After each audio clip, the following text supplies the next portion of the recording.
Whatever everybody, it's your boy John Society, back with another video. You know what, guys. Anyways, guys, today with this video, I'm doing another Goosebumps book review on actually one of the greatest, I think one of the greatest books, even though I think it's the second book in the series. I believe it was the second book.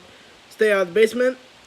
One of my favorite books, actually. It's not classified as my favorite monster, but it is one of my favorite books. So let's get into that review. Okay, so the book is basically about, so is the episode, about a guy and his two children named Margaret and Casey Brewer, and their father, Dr. Brewer, who is actually a scientist, a botanist actually is what I'm talking, a botanist, who studies, which is a person who studies plants and stuff like that. Okay, well, I just found out Blue Eyes Soldier Hacking in the book somehow.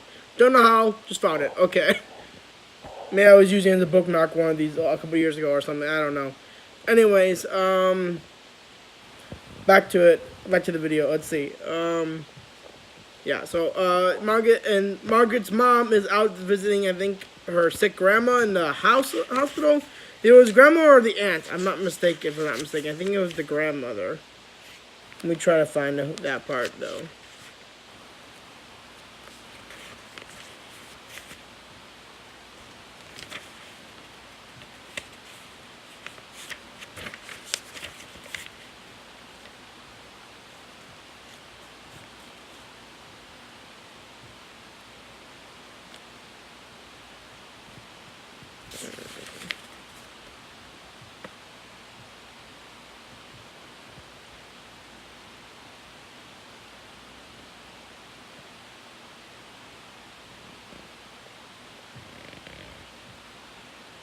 Yeah, it's their aunt. It's their aunt.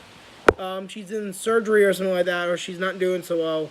Anyway, so his dad told him to do one thing and one thing only. From their dad, Mr. Brewer, stay out of the basement where he's working. And the reason why he's working in his basement is because he worked in the university and got fired from the university for, I'm guessing, all of his experiments were a failure, and they were tired of doing it. And what he's trying to do is prove that experiments are not a failure, and to be brought back to be reinstated at the university for full time, you know. And I'm not gonna lie, I actually agree with Dr. Brewster on this one. Yes, your experiments were a failure, but at the end of the day, if you tried your hardest at your job, at the job that you were given, and even though they were a failure, you should still keep your job. But then again, I don't know what he did to do it. I mean, it could be an entire situation like with I'll give you an example from a non-Goosebumps once. Harry Potter. I'll give you an example from Harry Potter. Let's say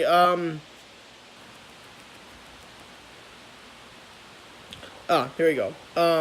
Durmstrang students learn dark arts and not defense against the dark arts, but they expelled Grindelwald for cruel experiments, most likely tied to the dark arts. So, I'm guessing it's like, if you get my drift. Okay, never mind. We go back to the book. Okay, let's go back to back to the book. Okay, sorry. Anyways, stay in the basement. Let's see. So Margaret and Casey are like, everything's cool. They don't want to go in the basement. Then they hear some noises in the basement, and they go down to their basement. And their dad catches them and tells them to stay out of the basement until he says until he's gonna show them what actually is when he's done with this thing. So then weird things start happening to their dad. He starts growing leaves out of his head. He starts eating plant food. He starts feeding them this green mashed potatoes, but it looks weird and tastes weird. It smells weird too. Their dad starts to get really irritable and act weird. And another key component is that Margaret is now afraid of her dad, and also he hasn't called her, I think it was princess, I believe, in a while. And her mother claimed, "Oh, didn't you hate that?" "Yeah, but still he doesn't call me it." So I mean, in a way, she does hate it, but she also likes when dad calls her that. And he eats dirt and shit. It's weird. And So not only that, so they go up. Then his old boss comes to see his work to see if he can get reinstated. His boss never leaves. No one knows what happened to the boss. And when they go into the basement, they find their plants breathing. The plants that they create, like breathing, like a hand that's a green hand. That's an actual plant, and all this sort of weird shit. Anyways, back to it. So, one night they end up seeing, they go to their dad's room. They go check something out, and they find that his bed is now dirt, and under it's all dirty and it's all covered in worms.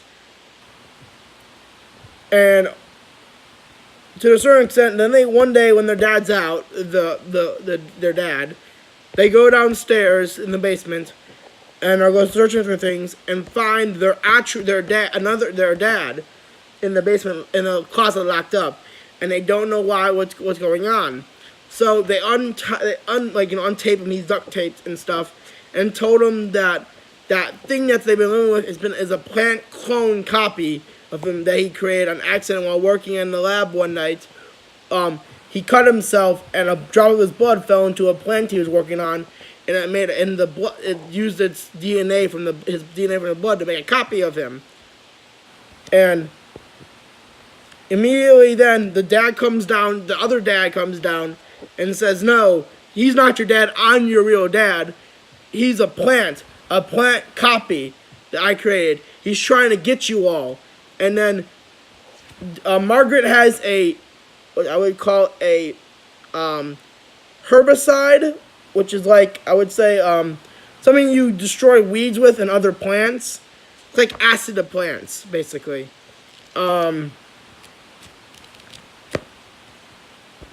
Sulfuric acid, by the way, not like acid like LSD or anything. It's like acid to plants, okay? And he's telling them, "Yo, dude, like, yeah, it's like he's the bad guy, not me. I'm your real dad." And she doesn't know who to trust.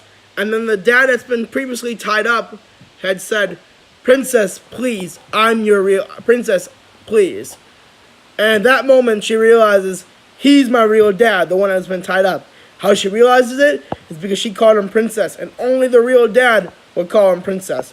She then turns on the fake dad, fake dad that just came in, sprays the herbicide, and he starts to melt into goo, basically, green goo.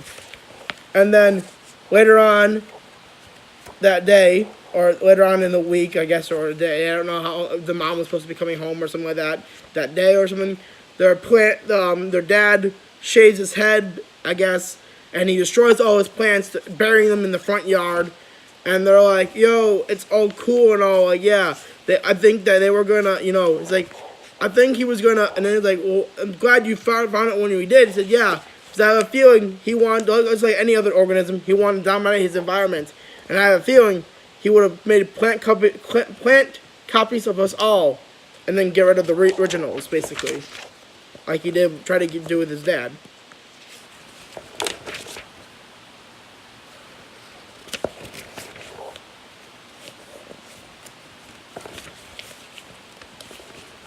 And then let me get to the book. Okay, here we go. But I'll clear the basement and turn it into the best game room you ever saw. This is Margaret's dad. Margaret and Casey cheered again. "We're all alive and safe," Dr. Brewer said, hugging both kids at once. "Thank you too. To you two. Thanks to you two." It was the happiest dinner Margaret could remember. After they had cleaned up and they all went out for ice cream, and it was nearly 10 o'clock when they returned. Dr. Brewer headed for the basement. "Hey, what are you going?" his wife called suspiciously. "I'm going down to deal with the rest of the plans," Dr. Brewer assured. "I want to make sure that everything's gone and that this horrible chapter in our lives is over." By the end of the week, most of the plants had been destroyed. A giant pile of leaves and root stalks were burned in the bonfire that lasted for hours. A few tiny plants had been transplanted outside. All the equipment had been dismantled and trucked to the university. On Saturday, all the Brewers went to select a pool table for the new basement rec room. On Sunday, Margaret found herself standing in the back by the garden, staring up the golden hills. "It's so peaceful now," she thought happily. "So peaceful, and yet so beautiful."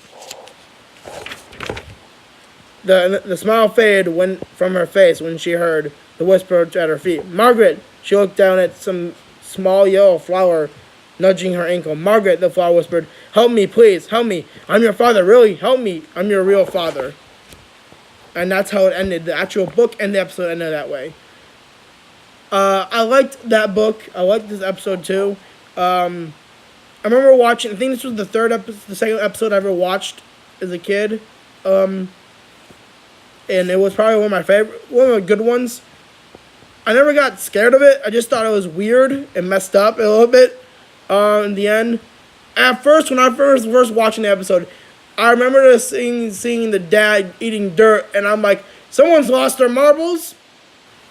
I was 7 years old. I was 6.5 years old, and I remember saying that someone's definitely lost their marbles. When I saw the episode, so someone definitely lost their marbles. What I said. You're eating dirt, sir. Stop that. It's not funny. It's disgusting. Anyways, guys, that's it for this video. Like, comment, subscribe. I will come back with the next video to do another book review.